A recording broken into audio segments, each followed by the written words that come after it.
അണ്ണൻ വന്ന് കൊണ്ടുപോയെന്നാ പറഞ്ഞത്. പറമ്പി കിളയ്ക്കാതെ ഇതിനകത്തിരുന്നെങ്കിൽ ആ അണ്ണനെ ഒന്ന് പരിചയപ്പെടായിരുന്നു. ഇനി കുറച്ചു കാലം ഈ കൃഷി ഒന്ന് നിർത്തണം. അമ്മാവൻ എന്താ ഉറങ്ങിയില്ലേ?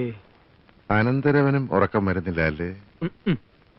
ഗോപികൃഷ്ണനും ഉറങ്ങിയിട്ടില്ല. ഒരുത്തൻ 2 ദിവസത്തേക്കാണെന്ന് പറഞ്ഞ് ടൂറിനെങ്ങാണ്ട് പോയിട്ടുണ്ട്. അവന്റെ കാര്യം എന്താണാവും?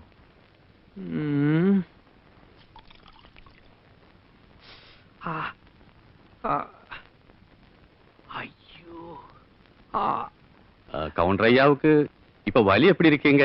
1 மணி நேரத்துக்கு ஒரு தடவை எண்ணெய் தடவணும், 10 நிமிஷத்துக்கு ஒரு தடவை வெந்நீர் ஒத்தடம் கொடுக்கணும்னு வைத்தியர் சொல்லியிருக்காரு. அவங்களுக்கு தவறி விழுந்தது கூட பெருசா வலி தெரியல.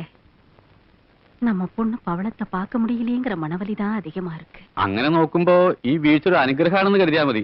പോവാഞ്ഞ് നന്നായി. நாயர என்னையா சொல்ற? பொண்ணும் மாப்பிள்ளையும் எப்பவும் டூர்ல இருக்கிறதாக பவளம் லெட்டர் எழுதியிருக்கு. அவங்க ஊர்ல இல்லாத டைம்ல நீங்க அங்க போனா நல்லா இருக்கான்னு சொன்னேன். அதுவும் சரிதான் ஐயா.